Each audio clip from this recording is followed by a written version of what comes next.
जय श्री गणेशाय नमः। प्यारे भक्तों, आज का यह पुण्य अवसर है वट सावित्री व्रत का।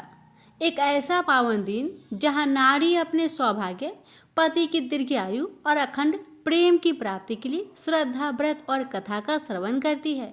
इस महाव्रत की आरंभ हम भगवान श्री गणेश जी की कथा से करते हैं, जो अमर सुहाग का आशीर्वाद देने वाले देवता हैं।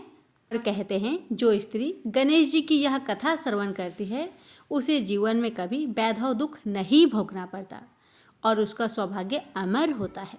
तो आइए रसपान करते हैं गणेश जी की दिव्य कथा। एक समय की बात है, एक भाई बहन रहते थे। बहन का नियम था कि वह अपने भाई का चेहरा देख ही खाना खाती थी। हर रोज वह सुबह उठती थी और जल्दी जल्दी सारा काम करके अपने भाई का मुंह देखने के लिए उसके घर जाती थी। एक दिन रास्ते में एक पीपल के नीचे गणेश जी की मूर्ति रखी थी। उसने भगवान के सामने हाथ जोड़कर कहा कि मेरे जैसा अमर सुहाग और मेरे जैसा अमर पिहर सबको दीजिए। यह कहकर वह आगे बढ़ जाती है।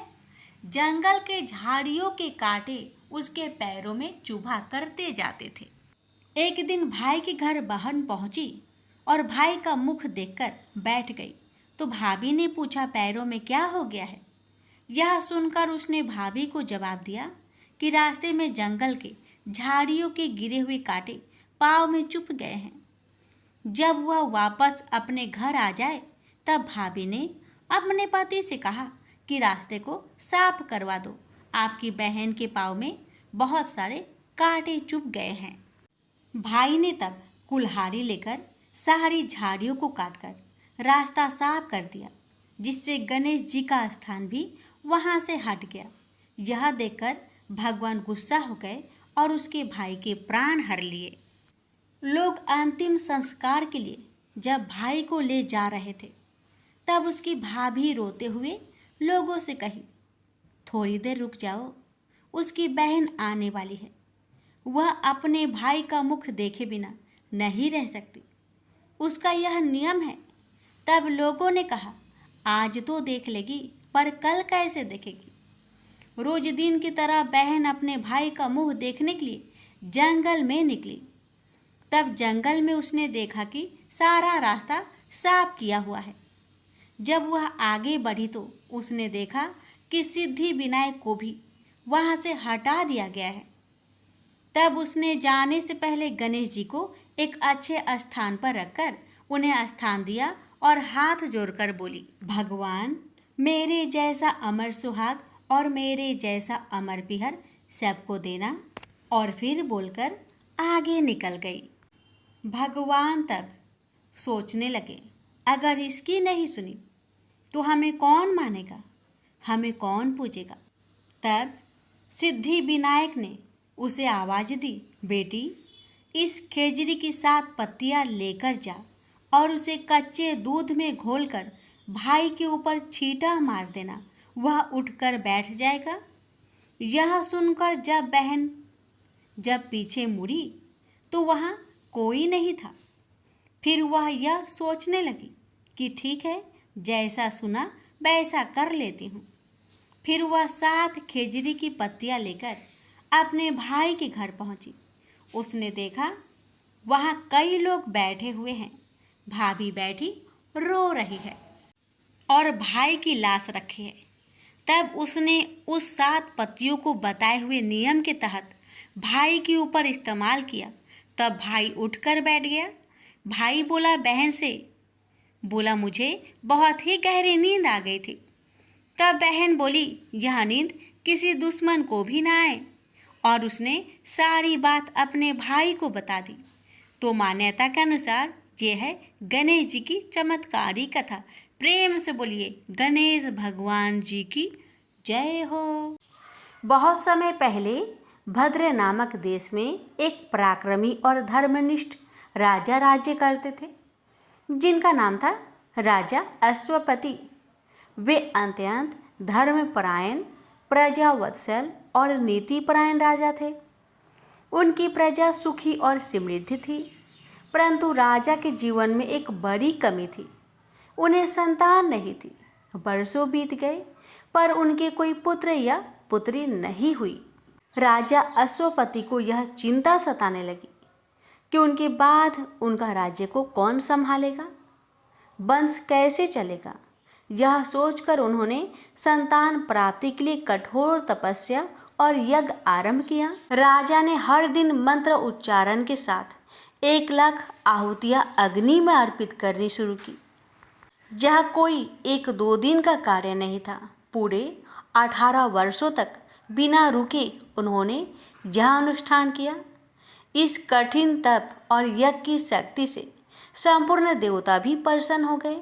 अंततः उनकी तपस्या रंग लाई और देवी सावित्री स्वयं प्रकट हो गई और उन्होंने राजा अश्वपति से प्रसन्न होकर कहा, हे राजन, मैं तुम्हारी भक्ति और तप से अत्यंत प्रसन्न हूँ।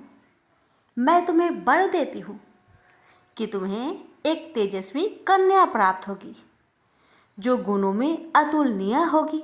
सावित्री देवी के वरदान से उत्पन्न होने के कारण उस कन्या का नाम ही सावित्री रखा गया।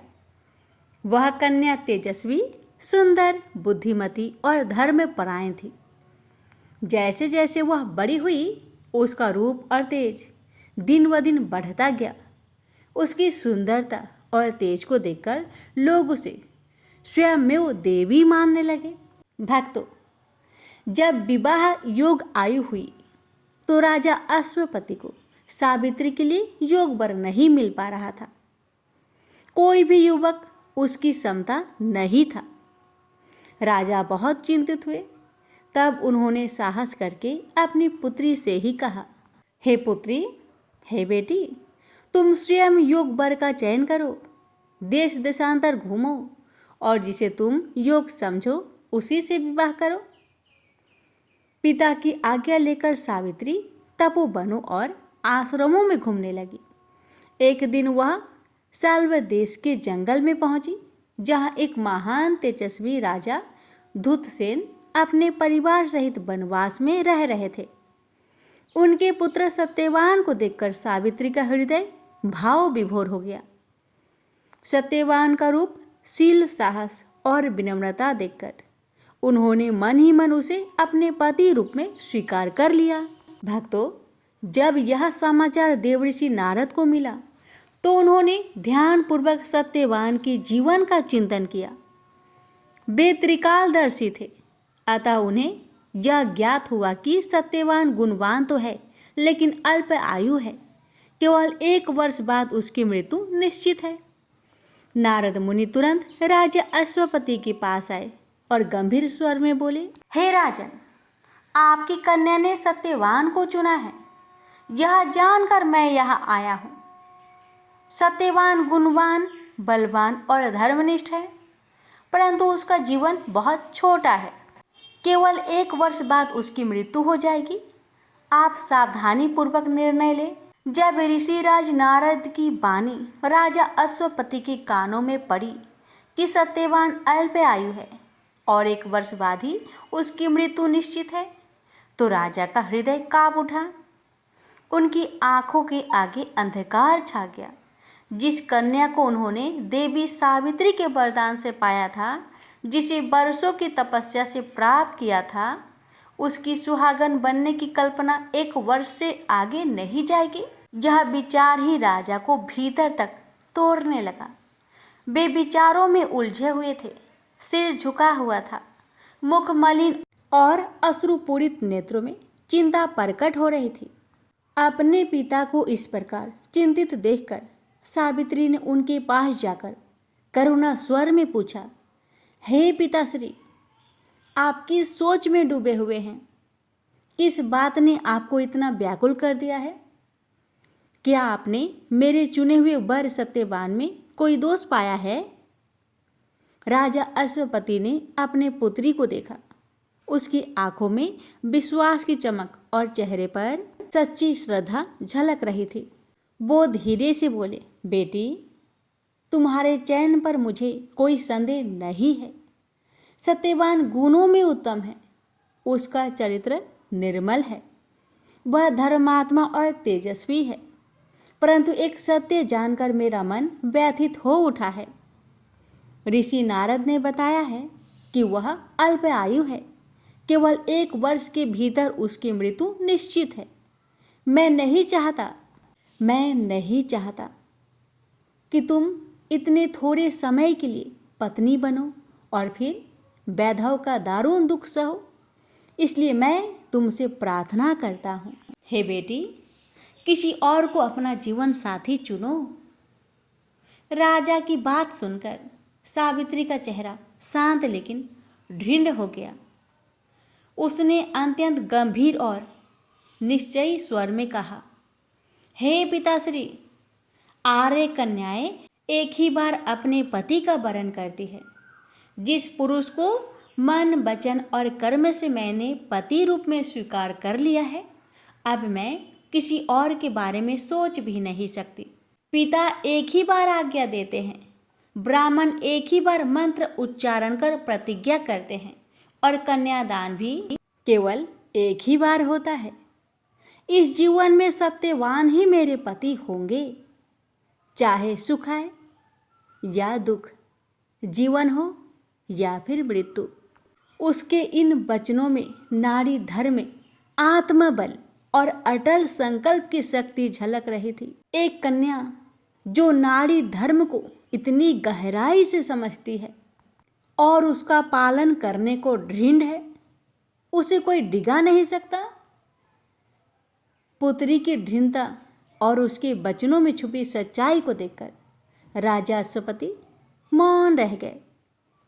उन्होंने महसूस किया कि यह कोई सामान्य कन्या नहीं, बल्कि धर्म और नारी मर्यादा की मूर्त रूप है। उन्होंने श्रद्धा और प्रेम पूर्वक सिर हिलाया और अंततः कहा, वत्से, यदि तुम्हारा संकल्प इतना अटल है तो मैं तुम्हारी इच्छा का सम्मान करता हूँ। तत्पश्चात शुभ मुहूर्त में राजा अश्वपति ने अपनी पुत्री सावित्री का विवाह सत्यवान से विधि पूर्वक कर दिया। यद्यपि हृदय में व्यथा थी, पर मन में विश्वास भी था कि यह कन्या कोई साधारण नारी नहीं, देवी के वरदान से उत्पन्न एक दिव्य शक्ति है, जो अपने संकल्प से विधि को भी बदलने में सामर्थ्य रखती है। जब सावित्री अपने पति सत्यवान के साथ साल्व देश के वनवास स्थान में पहुंची, तो उन्होंने बिना किसी विलंब के सास और ससुर की सेवा को अपना धर्म मान लिया। राजा धूम्रसेन, जो नेत्रहीन और राज्यहीन होकर वन में जीवन यापन कर रहे थे, उनके प्रति सावित्री ने पुत्रीवत स्नेह दिखाया। वही सास के प्रति भी उन्होंने भक्ति और सेवा का वह उदाहरण प्रस्तुत किया जिसकी प्रशंसा स्वयं देवताओं ने की। उनकी दिनचर्या सेवा, प्रार्थना, संयम और कर्तव्य से भरी हुई थी। वे हर दिन प्रातः काल उठती, घर का कार्य करती, फिर सास ससुर के लिए औषधि, जल और भोजन की व्यवस्था करती। उनके संयमित जीवन और मधुर वाणी ने वनवास का वह स्थान भी धर्म और सौम्यता का आश्रम बना दिया। परंतु इस प्रेमपूर्ण जीवन के पीछे एक अनकही पीड़ा भी थी। ऋषि नारद मुनि ने पहले ही सावित्री को बता दिया था कि एक विशेष तिथि पर उसके पति सत्यवान की मृत्यु निश्चित है। उस दिन का स्मरण हर क्षण उसके मन को व्यथित करता, पर वह कभी अपने चेहरे पर उस दुख की रेखा नहीं आने देती थी। जैसे तैसे वह तिथि पास आने लगी, सावित्री का हृदय भीतर ही भीतर व्याकुल होने लगा, पर उसने अपने भाव को सेवा और साधना के माध्यम से संयमित रखा। उस निश्चित तिथि से 3 दिन पहले सावित्री ने उपवास आरंभ कर दिया। वह अन्न तो दूर, जल भी बहुत सीमित मात्रा में ग्रहण करती थी। मन में केवल एक ही ध्यान था, पति की रक्षा, धर्म की विजय और यमराज से युद्ध करने का साहस। नारद मुनि द्वारा बताई गई तिथि पर उन्होंने विधि पूर्वक पितरों का पूजन किया, जैसे यह उनका अंतिम आश्रय हो। उनकी आंखों में आंसू थे, पर होठों पर प्रार्थना और मन में अटल विश्वास था। भक्तों, उस दिन प्रातः सत्यवान अपने प्रतिदिन के कार्य की तरह जंगल में लकड़ी काटने के लिए जाने लगे। सावित्री ने अपने मन का दुख छुपाकर विनम्र स्वर में कहा, हे स्वामी, आज मैं भी आपके साथ जंगल चलना चाहती हूँ। कृपया मुझे अपने साथ ले चलिए। सत्यवान ने पूछा, आज उपवास रखा है, चल पाओगी? सावित्री ने मुस्कुराकर कहा, जब तक आपके चरणों के साथ चलने का अवसर है तब तक थकावट का कोई अर्थ नहीं। पति पत्नी साथ साथ उस घने वन की ओर निकल पड़े, जहाँ एक नन्ही सी झोपड़ी थी और वृक्षों की छाया में उनका दिन बीतता था। जंगल में पहुंचकर सत्यवान ने एक पेड़ देखा और उस पर चढ़कर लकड़ी काटने लगे। कुछ ही देर बाद उन्हें अपने सिर में तीव्र पीड़ा का अनुभव हुआ। उन्होंने माथा थाम लिया और कराह उठे, प्रिय, हे प्रिय, मेरे सिर में असहनीय दर्द हो रहा है। यह सुन सावित्री घबरा उठी, लेकिन चेहरे पर संयम बनाकर बोली, स्वामी, नीचे आइए और विश्राम कीजिए। सत्यवान किसी प्रकार पेड़ से नीचे उतरे और सावित्री की गोद में सिर रखकर लेट गए। वह शांत थी बाहर से, लेकिन भीतर से उनका हृदय तूफानों से घिर चुका था। उन्होंने समझ लिया वह क्षण आ पहुंचा है जिसकी कल्पना से ही उनका हृदय कांप उठता था। वह अपने पति के मस्तक को सहला रही थी, प्रार्थना कर रही थी, पर मन में पूर्ण तैयारी थी। अब यदि मृत्यु भी सामने आएगी तो मैं उसके साथ भी संवाद करूंगी, धर्म का मार्ग नहीं छोड़ूंगी। सावित्री ने जब अपने प्रिय सत्यवान का मस्तक अपनी गोद में रखा तो उनका सारा संसार उसी क्षण ठहर गया। वह अपने कर कमलों से सत्यवान का माथा सहला रही थी। उनके अधरों पर प्रार्थना थी, मन में धैर्य और हृदय में सन्नाटा था। उसी समय वह अद्भुत दृश्य घटित हुआ। एक तेज प्रकाश के साथ यमराज मृत्यु के देवता प्रकट हुए और वे गंभीर थे और उनका स्वर गूंजता हुआ था और उनकी उपस्थिति में समस्त वन प्रांतर स्तब्ध हो गए। यमराज ने सत्यवान के शरीर से उसका सूक्ष्म शरीर निकाला और उसे अपने साथ ले जाने लगे। यह दृश्य देखकर सावित्री सिहर उठी, परंतु उन्होंने डर या विलाप नहीं किया, बल्कि वे निःशब्द और निडर होकर यमराज के पीछे पीछे चलने लगी। कुछ दूर चलने के बाद यमराज ने पीछे मुड़कर सावित्री से कहा, हे देवी, तुम अब लौट जाओ, यह विधि का विधान है। सत्यवान का समय पूरा हो चुका है। तुम धर्मपरायण हो, संयमशील हो। मैं तुम्हारे संयम की प्रशंसा करता हूँ, लेकिन अब तुम्हें लौट जाना चाहिए। भक्तों, सावित्री ने शांत स्वर में पर दृढ़ता से कहा, हे भगवान, जहाँ मेरे स्वामी जाते हैं वहाँ जाना मेरा धर्म है। पत्नी का धर्म केवल घर तक सीमित नहीं, वह जीवन के हर पथ पर पति का अनुसरण करती है, चाहे वह मार्ग सुख का हो या मृत्यु का। आपके पीछे चलने में मुझे कोई भय नहीं, कोई पीड़ा नहीं, क्योंकि मेरे स्वामी आगे हैं। यमराज, जो स्वयं कठोर नियमों के अधिष्ठा हैं, सावित्री के इस अद्वितीय पति प्रेम और निष्ठा से अभिभूत हो गए। उनकी गंभीर वाणी थोड़ा कोमल हो गई और उन्होंने कहा, हे देवी, तुम धन्य हो। तुम्हारे तप, धर्म और पतिव्रत ने मुझे अत्यंत प्रसन्न किया है। तुम मुझसे कोई भी एक वरदान मांगो, परंतु सत्यवान का जीवन मत मांगना। भक्तों, सावित्री ने सिर झुकाकर विनम्रता से कहा, हे धर्मराज, हे भगवान, मेरे सास ससुर वृद्ध है, वनवासी है और उनके नेत्रों की ज्योति जा चुकी है।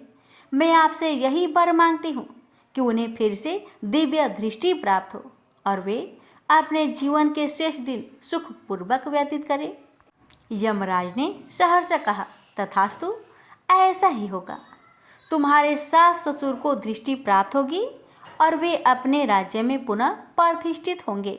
अब तुम लौट जाओ देवी।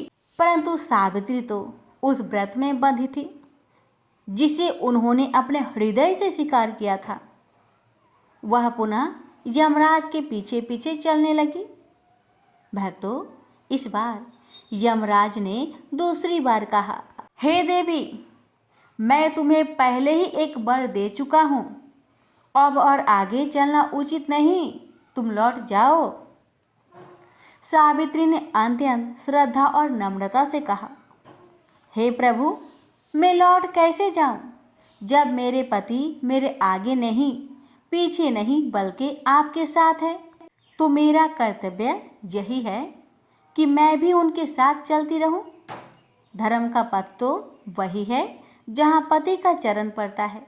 यमराज ने सावित्री की वाणी में छिपे धर्म, भक्ति और सत्य के भाव को पहचाना। अब उनका मन पूरी तरह सावित्री के त्याग और तेज से प्रभावित हो चुका था।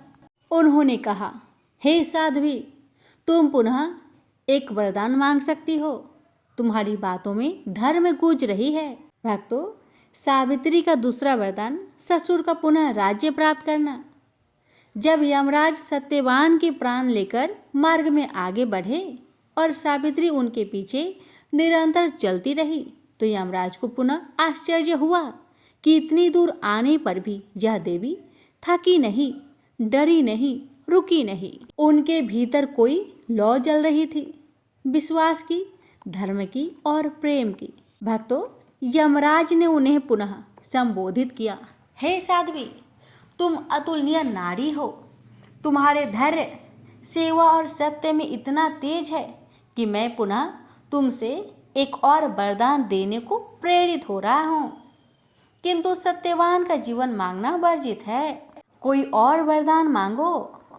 सावित्री ने करवद होकर कहा, हे प्रभु, हे भगवान, मेरे ससुर महाराज धूम्रसेन का राज्य छल से छीन लिया गया है। वह अंधकारमयी वन में जीवन यापन कर रहे हैं। मैं आपसे यह वर मांगती हूँ कि उन्हें पुनः उनका खोया राज्य प्राप्त हो जाए और वे सम्मानपूर्वक राजगद्दी पर प्रतिष्ठित हो। यमराज मुस्कुराए। उनकी गंभीरता में अब करुणा और आदर भी सम्मिलित हो चुका था। उन्होंने उत्तर दिया, तथास्तु, तुम्हारे ससुर को पुनः उनका राज्य प्राप्त होगा। वे फिर से एक न्यायप्रिय और धर्मपरायण राजा के रूप में प्रतिष्ठित होंगे। अब लौट जाओ। किंतु सावित्री ने फिर भी वापसी नहीं की। वह पति के पीछे चलने के अपने धर्म से टस से मस नहीं हुई। यमराज अब वास्तव में सावित्री के हृदय की महानता और मन की दृढ़ता से चकित हो चुके थे। उन्होंने तीसरी बार कहा, हे सती, तुम जिस पथ पर चल रही हो वह केवल प्रेम नहीं, यह तप है, धर्म है, सत्य का रूप है। मैं तुमसे अत्यंत प्रसन्न हूँ। पुनः एक अंतिम वर मांगो, किंतु यह सत्यवान का जीवन नहीं होना चाहिए। सावित्री ने कहा, हे भगवान, हे धर्मराज, यदि आप मुझ पर प्रसन्न हैं तो मुझे सौभाग्यवती होने का वरदान दे और मुझे 100 पुत्रों की प्राप्ति हो जो तेजस्वी, धर्मपरायण और कुल का गौरव देने वाला हो। सावित्री ने सत्यवान का जीवन मांगे बिना ही यह संकेत दे दिया कि यदि 100 पुत्र चाहिए तो पति सत्यवान को जीवित रहना ही होगा। यमराज क्षण भर के लिए मौन हुए, फिर मुस्कुराकर बोले, हे देवी, तुम्हें 100 पुत्र प्राप्त होंगे और तुम अखंड सौभाग्यवती रहोगी। यह वरदान भी मुझे स्वीकार है। सावित्री ने अत्यंत नम्र किंतु तीव्र तर्क के साथ यमराज से कहा, हे प्रभु, हे भगवान, आपने स्वयं मुझे 100 पुत्रों का आशीर्वाद दिया है, किंतु मैं तो एक पतिव्रता नारी हूँ। मेरे जीवन में कोई और पुरुष न संभव है और न कल्पनीय है। यदि आपका आशीर्वाद सत्य है तो मेरे पति सत्यवान को पुनः जीवित करना ही होगा, क्योंकि पुत्र की उत्पत्ति पति के बिना कैसे हो सकती है। यमराज को यह धर्म संगत युक्ति सुनकर मौन साधना पड़ा। वे न झुके न बोले, पर एक दिव्य मुस्कान उनके मुख पर आई। उन्होंने श्रद्धा से सिर झुकाया और कहा, हे पुण्यवती, तुमने धर्म में नीति, प्रेम और साहस चारों की पराकाष्ठा को स्पर्श किया है। तुम्हारी वाणी में सत्य की शक्ति है। मैं सत्यवान को पुनः जीवन प्रदान करता हूँ। तुम अखंड सौभाग्यवती रहो। भक्तों, इतना कहकर यमराज भगवान अंतर्ध्यान हो गए और सावित्री उस बट वृक्ष की छाया में जहाँ सत्यवान की निष्प्राण शरीर लेटा था वहाँ लौट आई। सत्यवान को जीवन मिला। पूर्ण जन्म सा क्षण सावित्री ने धीरे से सत्यवान का मस्तक अपनी गोद में रखा और जैसे ही उन्होंने अपनी आंखें बंद कर प्रार्थना की, सत्यवान ने गहरी सांस ली। सत्यवान की आंखें खुली और उन्होंने पहले पहल अपनी धर्मपत्नी सावित्री को देखा। उन्होंने मृत्यु के द्वार से भी उन्हें खींच लाया था।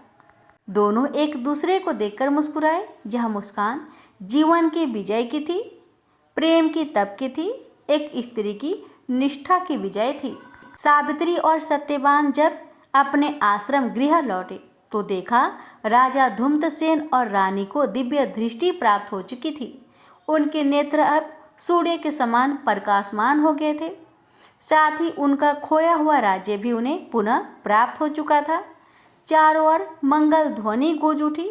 सत्यवान और सावित्री राजगद्दी पर प्रतिष्ठित हुए और उन्होंने चिरकाल तक धर्मपूर्वक राज्य किया, प्रजा को सुख दिया और स्वयं सुख, संपत्ति, संतान और सौभाग्य के संग अपने जीवन को सफल बनाया। तो इस प्रकार सावित्री की कथा न केवल एक पौराणिक गाथा है, बल्कि यह नारी धर्म, व्रत की शक्ति और पतिव्रता भाव की महिमा का जीता जागता उदाहरण है। अतः जो भी स्त्रियां श्रद्धा और नियम पूर्वक बट सावित्री व्रत करती है, सावित्री की तरह पहले अपने सास ससुर का आदर पूजन करती है और इस व्रत की विधि एवं कथा को श्रद्धा से सुनती है, उनके वैवाहिक जीवन पर कभी कोई संकट नहीं आता। यदि कोई संकट पहले से विद्यमान हो तो वो भी टल जाता है, नष्ट हो जाता है। बट सावित्री व्रत नारी की आस्था, सेवा और संकल्प की पूजा है, जहाँ प्रेम को पूजा का रूप और धर्म को शक्ति का रूप प्राप्त होता है।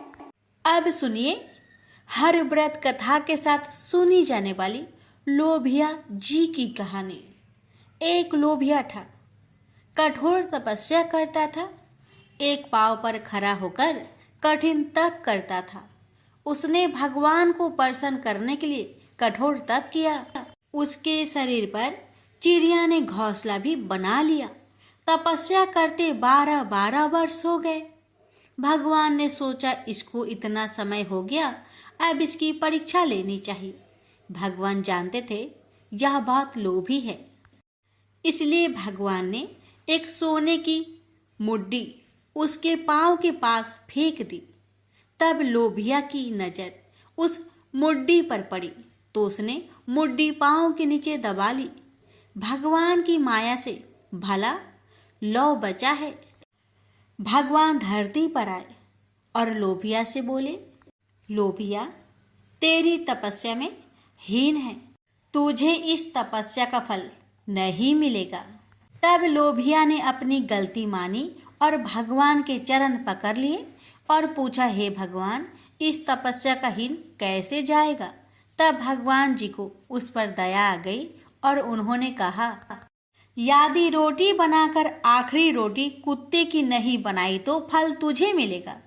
जिमाकर दक्षिणा नहीं दी तो फल तुझे मिलेगा। सब कहानी कथा सुनकर तेरी कहानी नहीं सुनी तो फल तुझे मिलेगा। तभी से सभी व्रत की कहानी सुनने के बाद लोभिया जी की कहानी सुनी जाती है। प्रेम से बोलिए हरे कृष्णा।